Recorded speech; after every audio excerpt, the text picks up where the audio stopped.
Hello everyone, welcome back to think psychology. एक ऐसा platform जहाँ पे साइकोलॉजी को रटा और पढ़ा नहीं, उसको समझा जाता है, उसको अप्लाई करना सीखा जाता है, राइट? तो चलिए आज हम अपना न्यू टॉपिक शुरू करते हैं, a brief history of cognitive psychology. Great historian Marcus Garvey ने एक बहुत अच्छी बात कही है कि a person without the knowledge of its history is like a tree without its root. Right. इस बात से आप समझ सकते हैं कि हिस्ट्री कितना इंपॉर्टेंट है हमारे लिए, not just for the human being.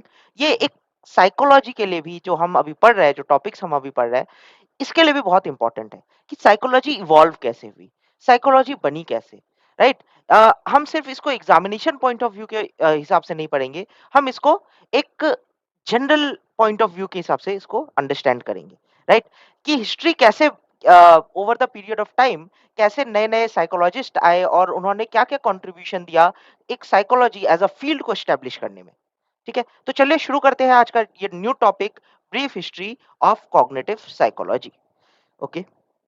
सो यहाँ पे सबसे पहले एक थॉट आता है हमारे माइंड में, और पहले के जो थिंकर्स थे, जो अर्ली थॉट्स थे, है ना, जो थिंकिंग पहले के जो साइकोलॉजिस्ट थे, जनरली पहले साइकोलॉजिस्ट नहीं हुआ करते थे, फिलोसफर्स हुआ करते थे। राइट। तो ये बात लोगों में बहुत पहले से है कि नॉलेज जो है वो कहाँ से आता है, किसी भी पर्सन के अंदर नॉलेज आता कहाँ से है ना? और माइंड में वो कैसे रिप्रेजेंट होता है, राइट? हमें कैसे किसी चीज को देख के कोई चीज याद आ जाती है, या हम किसी भी चीज को कैसे मेमोराइज कर लेते हैं, राइट? इसमें बहुत पहले से लोगों के मन में डाउट्स थे, एंड बहुत सारे फिलोसफर्स ने इसका आंसर देने की कोशिश की। राइट। जैसे कि दो टाइप के फिलोसफर्स की हम बात करेंगे। अ, यहाँ पे हम बात करेंगे इम्पेरियलिस्ट्स एंड नेटिविस्ट्स। एम्पिरिकल नॉलेज वो था जिसमें प्रूफ के बारे में हम डिस्कस करते थे, राइट? प्रूफ प्रूफ की बात करते हैं, जहाँ पे हम एविडेंस की बात करते हैं, उसमें हम एम्पिरिकल नॉलेज के बारे में सोचते हैं, उसको समझते हैं। ठीक है, एम्पिरिकल नॉलेज वो होता है जिसमें एविडेंस होता है, एविडेंस बेस्ड नॉलेज को हम एम्पिरिकल नॉलेज कहते हैं। तो एम्पेरिसिस्ट जो थे वो बिलीव करते थे कि नॉलेज जो है वो एक्सपीरियंसेस से आता है। राइट। देखिए यहाँ पे लिखा हुआ है, the empiricist maintain that knowledge comes from experience. ठीक है, एक्सपीरियंस से हम नॉलेज गेन करते हैं, कोई भी एक्सपीरियंस हम करते हैं, किसी भी काम को करने के लिए हम कुछ कोई भी वर्क करते हैं तो उसमें एक्सपीरियंस मिलता है, राइट? और वो एक्सपीरियंस जो हम गेन करते हैं वो नॉलेज का मेन सोर्स है। ठीक है, बहुत सारे एम्पेरियलिस्ट ये मानते थे। नेटिविस्ट ऐसा मानते थे कि नहीं नहीं नहीं नहीं नहीं, नॉलेज एक्सपीरियंस से नहीं आता है, ये इन्नेट होता है। ठीक है, ये आपके अंदर पहले से प्रेजेंट होता है, ये हमारे अंदर पर्सन टू पर्सन ये इनहेरिट होता है from their parents, from their earlier generations. ठीक है, ये इनहेरिट होता है, और ये कैरेक्टरिस्टिक है हमारे ब्रेन का। नॉलेज जो है वो हमारे ब्रेन का ही कैरेक्टरिस्टिक्स है। ठीक है, हर पर्सन में different types of knowledge present होता है। देखिए, ये अभी जो हम बात कर रहे हैं ये लिटरली बहुत पहले की बात कर रहे हैं, जब साइकोलॉजी एज अ फील्ड था ही नहीं। ठीक है, जब psychology was like a philosophy. ठीक है, जहाँ पे लोग अपने अपने थॉट्स देते थे। ठीक है, तो उस टाइम की हम बात कर रहे हैं, और उस टाइम तो क्या कहते हैं, हेरिडिटी एंड इन सब चीजों के बारे में भी इतनी जानकारी नहीं थी, राइट? जो लोग मानते थे वो बोल देते थे, है ना? तो इंपेरियलिस्ट बिलीव करते थे कि नॉलेज जो है वो एक्सपीरियंस से आता है, एंड नेटिविस्ट्स बिलीव करते थे कि नॉलेज जो है वो ब्रेन का कैरेक्टरिस्टिक है। ठीक है, ये आपके अंदर पहले से प्रेजेंट होता है, राइट? अब यहाँ पे कुछ एंशियंट इजिप्शियंस आए, जैसे कि प्लेटो एंड एरिस्टोटल। ठीक है, इनका मानना था कि नॉलेज जो है वो लोकलाइज्ड है हार्ट में। ठीक है, बहुत सारे ग्रीक फिलोसफर्स थे जैसे कि एरिस्टोटल, ये मानते थे कि नॉलेज जो है वो हमारे हार्ट में लोकलाइज्ड है, यानी नॉलेज का सेंटर जो है हमारा हार्ट है, राइट? बट ऐसे ही प्लेटो थे, प्लेटो मानते थे कि नहीं नहीं नहीं, नॉलेज जो है वो हार्ट उसका सेंटर नहीं है। हार्ट कैसे हो सकता है सेंटर, राइट? नॉलेज जो है उसका सेंटर है हमारा ब्रेन, नॉलेज का लोकस जो है वो ब्रेन है। ठीक है, देखिए, Plato held that the brain was the locus of the knowledge, है ना? ब्रेन, नॉलेज ब्रेन से डेवलप होता है। ठीक है, हमारे ब्रेन कंटेन करता है नॉलेज को। ओके, इनका अपना मानना था, है ना? अब ऐसे ही जैसे जैसे आगे टाइम पास हुआ, न्यू एरा आया, रेनेसेंस एरा, जहाँ पे रेनेसेंस साइकोलॉजिस्ट या रेनेसेंस फिलोसोफर्स, ठीक है, साइकोलॉजिस्ट तो नहीं थे पहले, फिलोसोफर्स, राइट? वो बिलीव करते थे कि नॉलेज एक्चुअली दोनों का कॉम्बिनेशन है। नॉलेज किसका किसका कॉम्बिनेशन है, ये बोलते थे। नॉलेज फिजिकल सेंसेस, जिसको मॉडस सेंसिटिविटी कहा इन्होंने, जहाँ पे touch, taste and smell, vision and hearing जो 5 सेंसेस है, ठीक है? और डिवाइन सोर्सेस, जैसे मॉडस इंटेलेक्चुअल्स, ठीक है? डिवाइन सोर्सेस जो आपके अंदर से आता है, यानी ये physical senses as well as divine senses का एक मिश्रण है नॉलेज, ठीक है? रेनेसांस फिलोसोफर्स कौन थे? रेनेसांस फिलोसोफर्स वो फिलोसोफर्स थे, देखिए रेनेसांस ऐसा पीरियड हुआ करता था जो बहुत अर्ली एज, ये हम ब्रिटेन की बात कर रहे हैं, यूरोप की बात कर रहे हैं जनरली, ठीक है? जहाँ पे अर्ली एज और मॉडर्न पीरियड के शुरू होने से पहले जो मिडिल पीरियड हुआ करता था उसको हम बोलते थे रेनेसांस एरा, है ना? और रेनेसांस एरा में नॉलेज का डेवलपमेंट, मतलब फिलॉसफी बहुत ज़्यादा डेवलप हो रही थी। यहाँ पे बहुत सारे लिटरेचर्स एंड बहुत सारे फिलोसोफर्स डेवलप हो रहे थे, लाइक प्लेटो एंड बहुत फेमस फेमस फिलोसोफर्स इस पीरियड में आए, राइट? और इस तरीके के कम्युनिटी हॉल्स हुआ करते थे जहाँ पे इस पे डिस्कशंस हुआ करते थे, राइट?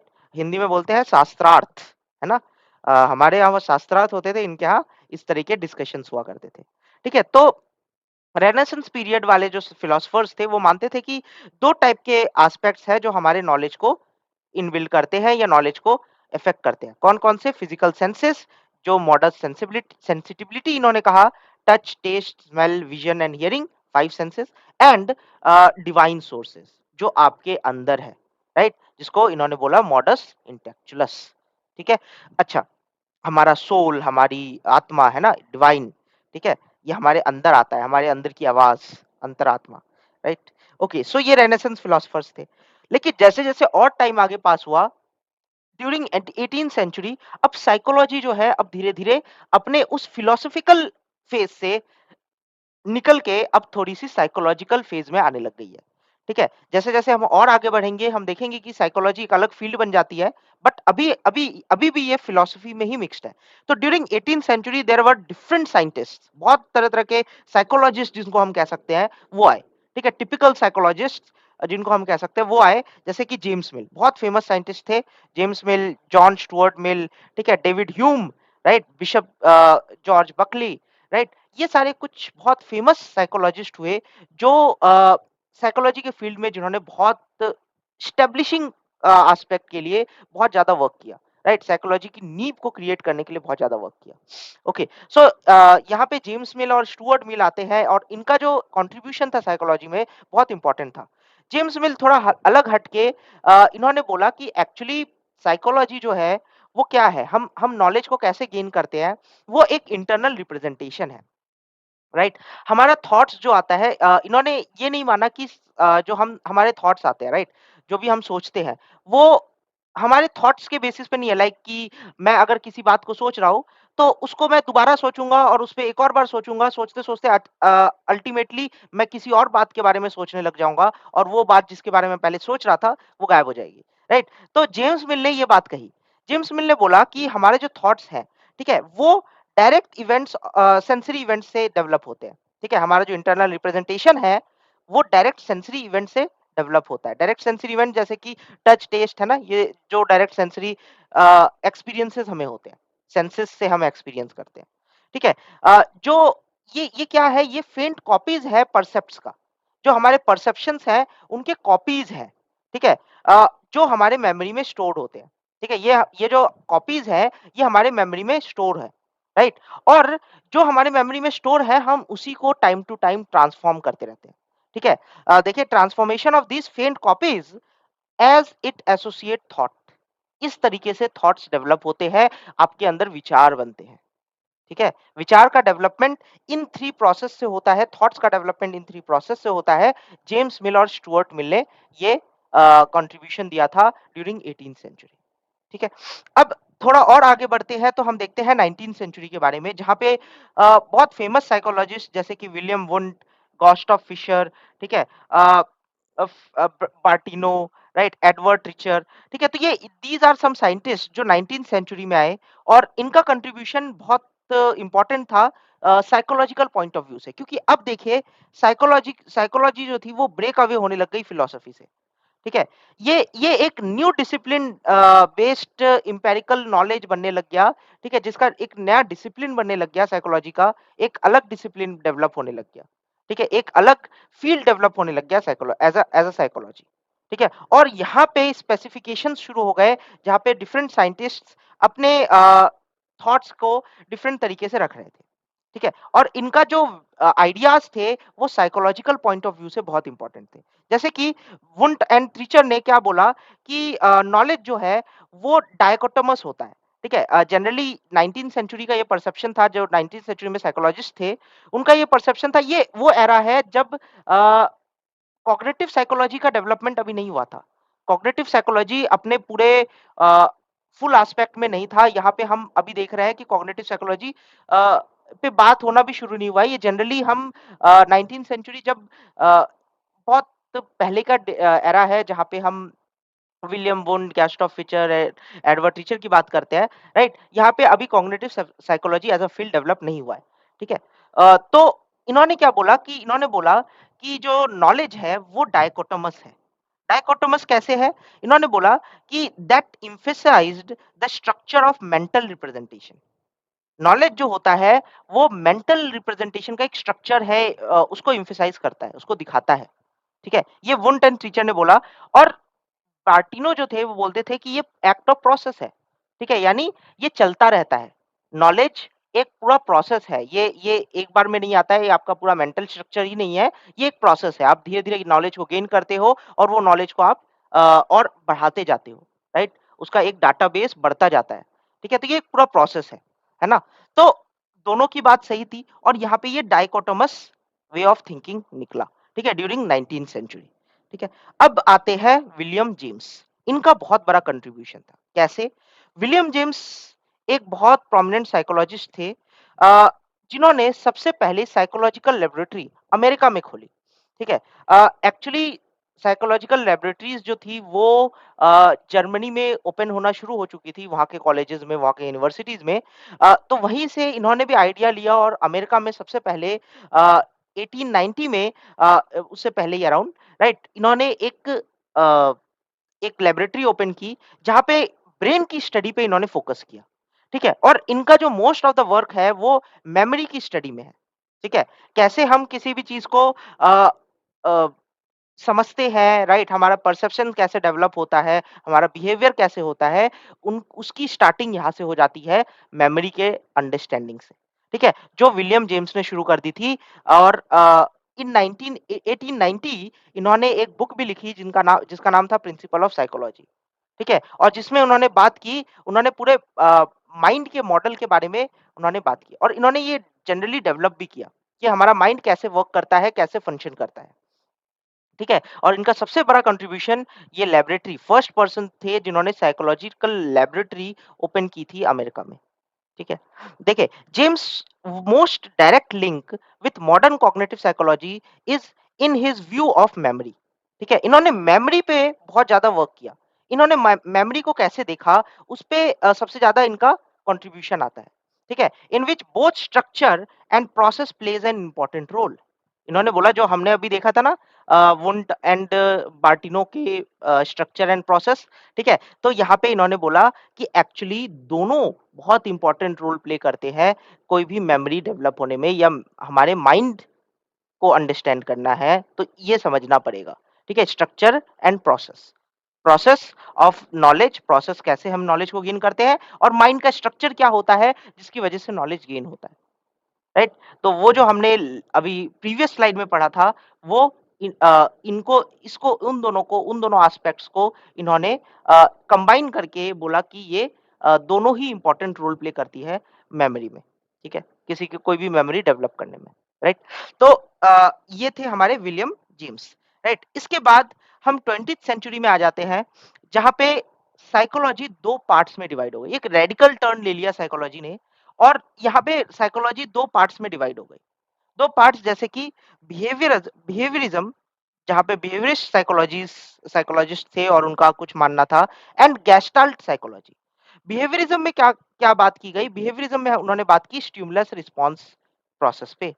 स्टिमुलस रिस्पॉन्स फ्रेमवर्क पे उन्होंने बात की। उन्होंने बोला कि कोई भी एस्पेक्ट, कोई भी बिहेवियर को अगर हम लर्न करते हैं, तो वो स्टिमुलस रिस्पॉन्स बेसिस पे होता है। स्टिमुलस रिस्पॉन्स बेसिस पे मतलब कि अगर हमें किसी चीज़ के लिए कोई स्टिमुलस मिलेगा, तो हम उसके अकॉर्डिंग ही रिस्पॉन्ड करेंगे, राइट? किसी ने सामने से आपको एक थप्पड़ मारा, तो आपका बिहेवियर कैसा होगा? आप भी घुमा के एक थप्पड़ लगा दोगे, राइट? तो वो एक स्टिमुलस मिला और आपने रिस्पॉन्ड किया। राइट, तो बिहेवियरिज्म इसी सिंपल कॉन्सेप्ट पे वर्क करता था। बिहेवियरिज्म एस्पेक्ट ऑफ साइकोलॉजी जो थी इसी कॉन्सेप्ट पे वर्क करती थी, जिसमें स्टिमुलस एंड रिस्पॉन्स एक एस्पेक्ट था। ठीक है, यहाँ पे बहुत सारे साइकोलॉजिस्ट आए, जैसे कि स्किनर, पेवलो, जिनके बारे में हम आने वाले क्लासेस में पढ़ेंगे। ठीक है, अब गेस्टाल्ट साइकोलॉजी ये क्या मानती थी? ये मानती थी कि नहीं, स्टिमुलस और रिस्पॉन्स ही सिंपल नहीं हो सकते, और इसी से सिर्फ आप नहीं बता सकते कि कैसे हमारा बिहेवियर फंक्शन करता है या हमारा बिहेवियर आता है, राइट? इसके लिए आपको पूरा डीप जाना पड़ेगा और आपको हर एक चीज समझनी पड़ेगी। आपको होल की स्टडी करनी पड़ेगी। जैसे कि मैं एक एग्जांपल लेता हूँ, let's take a mobile phone, है ना? एक मोबाइल फोन है, इन्होंने कहा, जो गेस्टाल्ट साइकोलॉजिस्ट थे, इन्होंने बोला कि मोबाइल फ़ोन में से अगर आप हर एक पार्ट को निकाल दें, ठीक है? हर पार्ट को मोबाइल फ़ोन से अलग कर दीजिए। जब हम उसको अलग कर देंगे तो अब वो क्या बचेगा? क्या वो मोबाइल फ़ोन रह गया? नहीं रहा ना। वो अब डिफरेंट टाइप्स ऑफ पार्ट्स हो चुके हैं, राइट? अलग-अलग पार्ट है, उसके स्पीकर अलग है, उसका माइक अलग है, उसका कैमरा अलग है, राइट? अब वो एक कंबाइंड मोबाइल फ़ोन नहीं है, राइट? मोबाइल फ़ोन वो तब था जब उसमें सारे पार्ट्स अवेलेबल थे। है ना? ऐसे ही हमारा बिहेवियर है या ऐसे ही हमारा नॉलेज है, ठीक है? हमारा जो कॉग्निशन है, वो कैसे फंक्शन करता है जहाँ जब हम उसमें अ, सब कुछ को देखेंगे कि कैसे आपके अंदर नॉलेज आ रही है, वो किससे इंटरलिंक्ड है, राइट? सबका किसी न किसी चीज़ से इंटरलिंक्ड है और वो किस रीज़न की वजह से आ रही है, राइट? हम किसी भी चीज़ को समझते हैं या किसी भी चीज़ को करते हैं, तो उसके पीछे बहुत सारे एस्पेक्ट्स होते हैं, सिर्फ स्टिमुलस नहीं होता। राइट? तो ये गेस्टाल्ट साइकोलॉजी थी, इन्होंने बोला स्टडी ऑफ होल, होल की स्टडी करनी है, होलिस्टिक स्टडी करनी है, ठीक है? तो ये गेस्टाल्ट साइकोलॉजी आ गई, ठीक है? तो अब ये 2 पार्ट्स में डिवाइड हो जाती है। बिहेवियरिस्ट ने कहा कि जो हमारा इनेट स्टेट है, ठीक है? हमारा इंटरनल स्टेट है, वो इंटरवाइनिंग वेरिएबल्स पे डिपेंड करता है, ठीक है? वो स्टिमुलस, जो भी हमें स्टिमुलस मिल रहा है, उसमें इंटरवाइनिंग वेरिएबल्स इफेक्ट होते हैं। इंटरवाइनिंग वेरिएबल्स जैसे कि आपके कुछ मेंटल स्ट्रक्चर्स होते हैं, जो आप स्टिमुलस मिलने पे रिस्पॉन्ड करोगे। जैसे हम एक एग्जांपल जो अभी हमने थोड़ी देर पहले लिया था, कि किसी ने आपको एक थप्पड़ मारा, वो एक स्टिमुलस है, राइट? अब डिफरेंट ऑर्गेनिजम्स डिफरेंट तरीके से बिहेव करेगा, है ना? मैं होता तो मैं घुमा के एक थप्पड़ मारता, गांधी जी होते तो वो दूसरा गाल आगे कर देते, राइट? बट तो ये जो है, ये इंटरवेनिंग वेरिएबल है, राइट? आपके अंदर कैसे वेरिएबल्स है, आपके मेंटल स्ट्रक्चर कैसा है, उसके हिसाब से आप रिस्पॉन्ड करोगे। तो हर स्टिमुलस पे कैसा रिस्पॉन्ड होगा, कैसा बिहेवियर होगा, वो इस इंटरवाइनिंग वेरिएबल पे डिपेंड होता है, ठीक है? इन्होंने अ, जो स्टडी था इंटरमेंटल ऑपरेशन का, ठीक है? जैसे कि जहाँ पे हम अटेंशन, कॉन्शियसनेस, मेमोरी, थिंकिंग, इन सब चीज़ों को उन्होंने नेग्लेक्ट कर दिया। इसको मतलब इन पे बात ही नहीं की उन्होंने, ठीक है? जो कॉग्निटिव एस्पेक्ट था अंडरस्टैंडिंग का, बिहेवियर का, राइट? उस पे उन्होंने बात नहीं की और कॉग्निटिव एस्पेक्ट जो था वो बिल्कुल वेरी हो गया ड्यूरिंग बिहेवियरिस्ट एज, ठीक है? बिहेवियरिस्ट एरा में ये कॉग्निटिव स्ट्रक्चर जो था ये कंप्लीटली वेरी हो गया। इस पे फोकस नहीं किया जाने लगा। इन्होंने बोला कि इंटरवाइनिंग वेरिएबल है। इंटरवाइनिंग वेरिएबल कुछ भी हो सकता है, राइट? कुछ भी वेरिएबल्स हो सकते हैं आपके ब्रेन में जिसकी वजह से ये इफेक्ट होता है ना?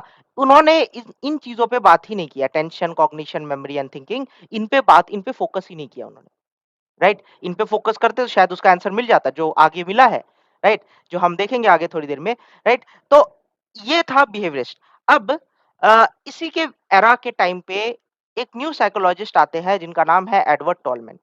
इन्होंने एक न्यू कॉन्सेप्ट दिया, उसका नाम दिया इन्होंने कॉग्निटिव मैप। कैसे? इन्होंने बोला कि एक्चुअली कोई भी एनिमल जो है ना, कोई भी ऑर्गेनिज्म जो है, वो simple stimulus and respond aspect पे ही नहीं समझता है कोई भी चीज़। ठीक है? उसका बिहेवियर सिर्फ स्टिमुलस और रिस्पॉन्ड पे ही नहीं होता है, डिपेंडेंट नहीं होता है, राइट? कि आपने स्टिमुलस दिया और वो रिस्पॉन्ड करेगा, ऐसा ही नहीं होता। इसमें एक एक्चुअली कॉग्निटिव मैप होता है। देखिए, इन्होंने अपना एक्सपेरिमेंट एक माउस पे किया, जहाँ पे उन्होंने क्या किया, कि माउस को एक केज में रख दिया, एक मेज़ में रख दिया। मेज़ आपको पता होगा, भूल-भुलैया, राइट? जहाँ पे डिफरेंट टाइप्स ऑफ रास्ते होते हैं, है ना? और पता नहीं होता कि किस रास्ते से कहाँ जाना है। तो एक मेज़ बनाया उन्होंने और मेज़ के एंड में एक रिवॉर्ड रख दिया। रिवॉर्ड जैसे कि कोई फूड वगैरह कुछ भी, ठीक है? तो क्या हुआ जब माउस फर्स्ट टाइम गया तो वो स्टिमुलस रिस्पॉन्ड पे ही उसने वर्क किया। लेकिन जब second time and third time उसके माइंड में एक कॉग्निटिव मैप डेवलप हो गया, राइट? उसके माइंड में एक पिक्चर डेवलप हो गई कि गोल तक कैसे पहुँचना है, राइट? अब उसको ये स्टिमुलस एंड रिस्पॉन्ड की ज़रूरत ही नहीं थी। अब उसको अपने गोल दिख रहा था और वो मैप डेवलप था। तो अब उसको इस मेज़ में भटकने की कोई वो नहीं था और वो बहुत ईज़िली बहुत आराम से पास आउट हो गया। तो यहाँ पे सिर्फ स्टिमुलस एंड रिस्पॉन्ड का ही एस्पेक्ट नहीं आया ना, स्टिमुलस एंड रिस्पॉन्ड का होता तो वो बार-बार इस मेज़ में खो जाता, राइट? बार-बार खो जाता और बार-बार वो बेचारा भूखा रह जाता। लेकिन एक बार वो खोया फर्स्ट टाइम उसको ये मेज़ क्लियर करने में थोड़ा टाइम लगा होगा। लेकिन सेकंड टाइम, थर्ड टाइम आप खुद लेके देख लीजिए, राइट? एक मेज़ है, सेम टाइप का मेज़ है, उसमें आप फर्स्ट टाइम अगर आप जाओगे तो आपको बहुत टाइम लगेगा वो मेज़ क्लियर करने में, है ना? उस भूल-भुलैया को क्लियर करने में। लेकिन third time, second time, fourth time जैसे-जैसे आप उस भूल-भुलैया में बार-बार जाते रहोगे, आपका वो टाइम कम होता जाएगा। क्यों? आपके ब्रेन में कॉग्निटिव मैप डेवलप हो जाएगा, आपको रास्ता आईडी पता चल जाएगा कि कौन-सा रास्ता है, यहाँ से राइट लेना है, यहाँ से लेफ्ट लेना है, ठीक है? तो ऐसे ही माउस के साथ हुआ और ये जो कॉग्निटिव मैप का एस्पेक्ट था, ये इन्होंने बोला कि ये एक्चुअली पिक्चर डेवलप कर लेता है माउस अपने ब्रेन में। इस पिक्चर को उन्होंने नाम दिया कि ये पिक्चर कॉग्निटिव मैप है, एक कॉग्निटिव मैप डेवलप हो जाता है। ठीक है? ये एडवर्ड टोलमैन का रिसर्च था और ये आज तक फॉलो होता है। ठीक है? आज तक हम लोग कॉग्निटिव साइकोलॉजी में जब हम पढ़ेंगे, तो वहाँ पे हम कॉग्निटिव मैप के बारे में पढ़ेंगे और आई थिंक कोई भी चैप्टर जैसे जिन्होंने बीएड वगैरह की होगी उनको पता होगा कि कोई भी चैप्टर जब पढ़ते हैं, है ना? तो उसके चैप्टर के एंड में एक कॉग्निटिव मैप दिया जाता है। ठीक है? आपने भी जब कोई किताब पढ़ी होगी तो एंड में एक कॉग्निटिव मैप दिया जाता है, जहाँ पे आप इज़िली याद रख सको कि आपने क्या-क्या पढ़ा। कौन-कौन से टॉपिक्स किसके-किसके बाद थे। ठीक है? तो ये एडवर्ड टोलमैन की बहुत इंपॉर्टेंट डिस्कवरी थी। उसके बाद आते हैं सर फ्रेडरिक बार्टले। इन्होंने क्या किया, इन्होंने स्कीमा का कॉन्सेप्ट दिया। इन्होंने बोला कि एक्चुअली जो हमारा बिहेवियर होता है वो कुछ जो हम मेमोराइज़ करते हैं या कोई काम करते हैं, राइट? वो सिर्फ़ स्टिमुलस एंड रिस्पॉन्सेस से ही अंडरस्टैंड नहीं किया जा सकता, राइट? उसके लिए एक बेटर टेक्निक है जो हम फॉलो करते हैं। एक्चुअली होता क्या है थोड़ा ब्रॉडर है, यहाँ पे हम अपने माइंड में, अपने ब्रेन में एक स्कीमा डेवलप कर लेते हैं। बाल्टली ने ये कॉन्सेप्ट इंट्रोड्यूस किया स्कीमा का। इन्होंने जब हम हाय अभी आगे जाएँगे ना इस चैप्टर में, तो हम स्कीमा के बारे में भी बहुत डिटेल में पढ़ेंगे। ठीक है? स्कीमा क्या है और क्या कैसे होता है? बट बेसिकली अभी मैं ये बता देता हूँ कि स्कीमा एक स्ट्रक्चर है जो हमारे ब्रेन में डेवलप हो जाता है जब हम कोई काम करते हैं या जैसे-जैसे हम काम करते हैं, वो ब्रेन में एक स्ट्रक्चर डेवलप होता है और फर्स्ट टाइम जब आप करोगे तो उसमें थोड़ा टाइम लगता है क्योंकि वो स्कीमा डेवलप हो रहा होता है। एक कॉन्सेप्ट डेवलप हो रहा होता है आपके ब्रेन में, राइट? जहाँ पे बिल्कुल लोअर लेवल से वो हायर लेवल तक जाता है, ठीक है? इनिशियल लेवल से वो धीरे-धीरे बढ़ता जाता है, बढ़ता जाता है, बढ़ता जाता है एंड हायर लेवल तक जाता है जहाँ पे एक पूरा एक सिस्टम डेवलप हो जाता है आपके ब्रेन में, राइट? किसी भी चीज़ को लेके। जैसे कि अगर आप जैसे हम एक एग्जांपल लेते हैं, कोई बच्चा है, राइट? शुरू-शुरू में आप किसी भी चीज़ को अभी अभी आपको मैं अगर बोलूँ कि आप एक बोतल को होल्ड करो, बहुत ईज़िली होल्ड कर लोगे। बट क्या 3 महीने का बच्चा एक बोतल को होल्ड कर सकेगा? आपके आपके कमांड को वो सुन सकेगा? समझ सकेगा? नहीं समझेगा, राइट? वो बोतल को होल्ड करने की कोशिश करेगा लेकिन उसको बार-बार फेलियर्स मिलेगी, राइट? लेकिन अल्टीमेटली अराउंड 4, 5, 6 मंथ आते-आते वो बोतल को होल्ड भी करना सीख जाता है ना? तो ये क्या है? ये एक डेवलपमेंट ऑफ स्कीमा है, राइट? होल्डिंग ऑफ बोतल, है ना? ये भी एक डेवलपमेंट ऑफ स्कीमा है। उसके माइंड में एक स्कीमा डेवलप हुआ कि बोतल को कैसे होल्ड करना है। हाथ लेके जाना है, अपने हैंड पाम्स को पास लेके आना है बोतल के, फिंगर्स को क्लोज करना है और बोतल होल्ड हो जाएगा, राइट? तो ये पूरा एक स्कीमा डेवलप हुआ है उसके माइंड में, ठीक है? किसी भी एस्पेक्ट, किसी भी वर्क को लेके और ये बहुत इंपॉर्टेंट चीज़ थी। ये इन्होंने बोला कि धीरे-धीरे जैसे-जैसे एक्सपीरियंस बढ़ता जाता है, वैसे-वैसे हमारे माइंड में स्कीमा डेवलप होता जाता है। ठीक है? ये बहुत इंपॉर्टेंट कॉन्सेप्ट था और जैसे-जैसे हम हायर अभी आगे वाले टॉपिक्स पढ़ेंगे, ठीक है? वहाँ पे स्कीमा जो वर्ड है, ये स्कीमा जो कॉन्सेप्ट है, इसके बारे में हम बहुत डिटेल में देखेंगे। ठीक है? तो ये फ्रेडरिक ब्रेंटले का बहुत इंपॉर्टेंट डिस्कवरी थी स्कीमा। ठीक है? अब हम आ जाते हैं आज के टाइम पे, cognitive psychology as it is today. ठीक है? आज के टाइम पे जब कैसे-कैसे कॉग्निटिव साइकोलॉजी का डेवलपमेंट शुरू हुआ, देखिए 1950 से पहले-पहले तक अभी हम क्या देख रहे थे? अभी हम देख रहे थे कि हम बिहेवियरिज्म पे डिस्कस कर रहे थे, हम गेस्टाल्ट पे डिस्कस कर रहे थे, है ना? हम और डिफरेंट एस्पेक्ट्स पे डिस्कस कर रहे थे। लेकिन हम कॉग्निटिव एस्पेक्ट पे अभी तक पहुँचे ही नहीं थे। लेकिन आफ्टर 1950 कॉग्निटिव एस्पेक्ट को और थोड़ा-सा फोकस दिया जाने लग गया। ठीक है? In the 1950s interest again begin to focus on attention, memory, pattern recognition, images, semantics, organization, language processing, thinking and even consciousness. ठीक है? ये सारे जो एस्पेक्ट्स थे, ये सारे एस्पेक्ट्स कॉग्निटिव एस्पेक्ट्स है। याद कीजिए वो जो टोटल 12 डोमेन्स हमने पढ़े थे, वो 12 डोमेन्स में से तो है ये सारे एस्पेक्ट्स, राइट? तो ये सारे एस्पेक्ट्स जो है कॉग्निटिव साइकोलॉजी के थे, है ना? और कॉग्निटिव साइकोलॉजी यहाँ से डेवलप होना शुरू हुआ। इसको हम बोलते हैं नियो कॉग्निटिव रिवॉल्यूशन। ठीक है? आफ्टर 1950 ये रिवॉल्यूशन हमें देखने को मिलता है। ठीक है? जहाँ पे हम memory, pattern recognition, attention, images, right? Semantic organisation, language processing, thinking, ठीक है? कॉन्शियसनेस, इन सब चीज़ों पे बात करते हैं। ठीक है? अब यहाँ पे आ जाता है बिहेवियरिज्म का फेलियर। जो बिहेवियरिज्म कॉन्सेप्ट हमने देखा था ना, जो बहुत ज़्यादा डेवलप हुआ था, राइट? गेस्टाल्ट के साथ। तो अब यहाँ पे बिहेवियरिज्म का फेलियर होता है। बिहेवियरिज्म फेल क्यों होने लग गया? क्योंकि बिहेवियरिज्म सिर्फ स्टिमुलस एंड रिस्पॉन्स पे बात करता है। लेकिन हमारा जो बिहेवियर है वो सिर्फ स्टिमुलस एंड रिस्पॉन्स तक ही सीमित नहीं है ना? हमारा बिहेवियर एक बहुत ब्रॉडर एस्पेक्ट में जाता है, राइट? जहाँ पे हम कॉन्शियसनेस की बात करते हैं, हम मेमोरी की बात करते हैं, लैंग्वेज प्रोसेसिंग की बात करते हैं, सब चीज़ों की बात करते हैं, जो कॉग्निटिव एस्पेक्ट्स होते हैं उसकी बात करते हैं। बिहेवियरिज्म ने इन चीज़ों पे फ़ोकस करना बिल्कुल बंद कर दिया, राइट? जैसे कि मेमोरी, अटेंशन, इन चीज़ों पे बिल्कुल फ़ोकस नहीं किया। कॉन्शियसनेस, थिंकिंग, इमेजरी, इन सबको बिल्कुल इग्नोर कर दिया था बिहेवियरिज्म ने, राइट? जिसकी वजह से अ, इन इस बिहेवियरिज्म को धीरे-धीरे नेग्लेक्ट करने लग गए और इसका जो रेलेवेंस था वो कम होने लग गया, जैसे-जैसे हम आगे की तरफ बढ़ने लग गए। इसका इम्पोर्टेंस है और हम अभी भी पढ़ते हैं बिहेवियरिज्म को, ठीक है? बहुत इम्पोर्टेंस है। कैसे-कैसे बिहेवियरिज्म इफ़ेक्ट करता है हमारे लर्निंग को, मेमोरी को, वो हम पढ़ेंगे आगे। बट कॉग्निटिव साइकोलॉजी एक modern way of psychological thinking है, राइट? जिसको हम समझेंगे इस पूरे टॉपिक में, ठीक है? ओके, सो इस तरीके से बिहेवियरिज्म का फेलियर हुआ, है ना?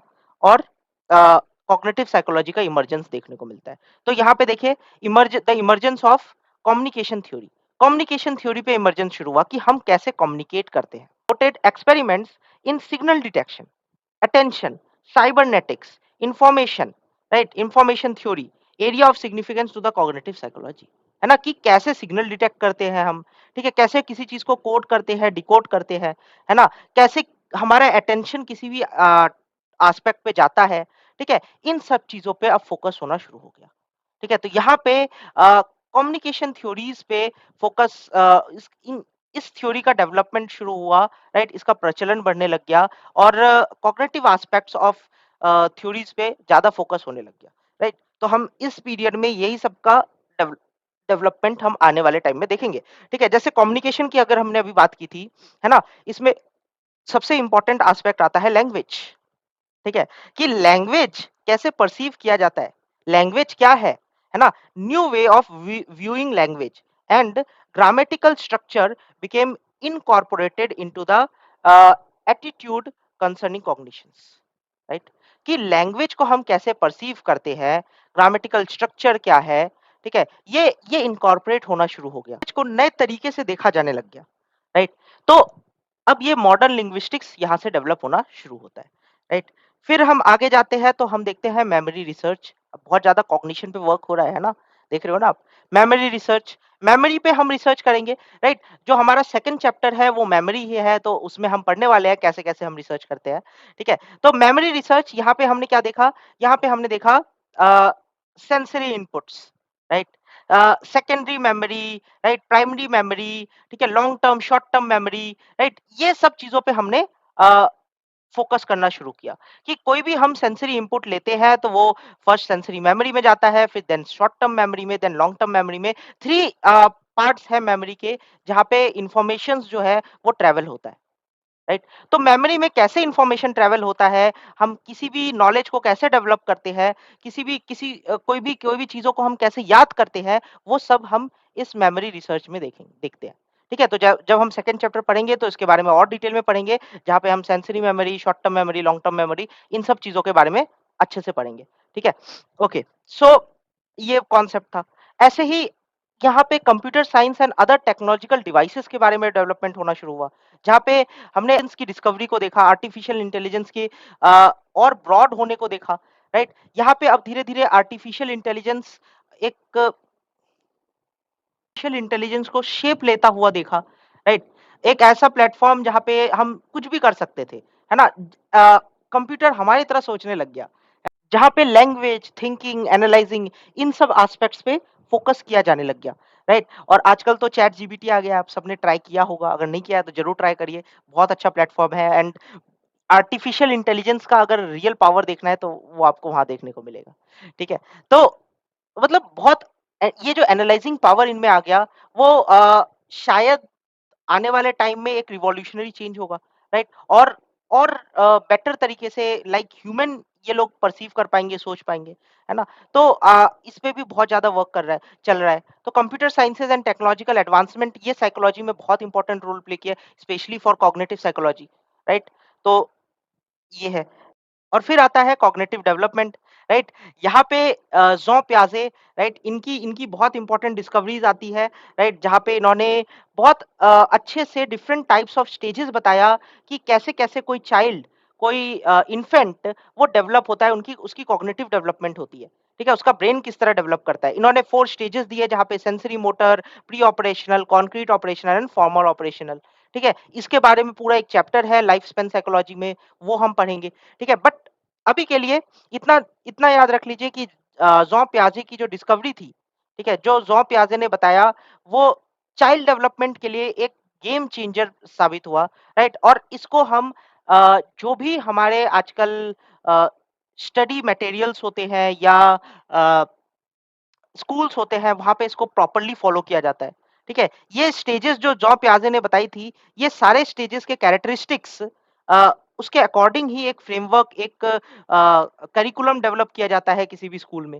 राइट? तो बहुत इम्पोर्टेंट डेवलपमेंट था ये कॉग्निटिव डेवलपमेंट, राइट? और इस पे जॉ पियाजे की जो ये 4 स्टेजेस थे, ठीक है? तो अ, ये सारे जो डेवलपमेंट्स हुए, राइट? ये एक बहुत इम्पोर्टेंट रोल प्ले किया कॉग्निटिव डेवलपमेंट के पिक्चर में आने में, राइट? कॉग्निटिव डेवलपमेंट के लाइफ के फॉर्म में आने में, राइट?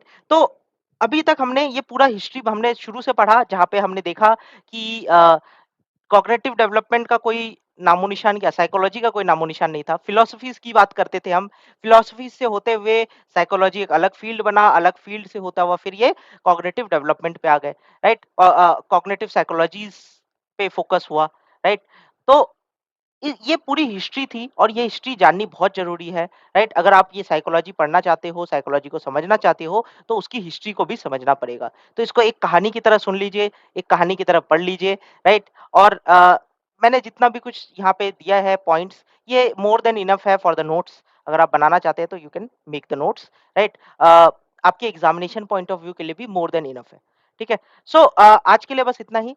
अब फिर मिलते हैं नेक्स्ट टॉपिक में। So if you like the show, don't forget to subscribe and like the channel, right? Okay, so फिर मिलते हैं नेक्स्ट टॉपिक में। Thank you.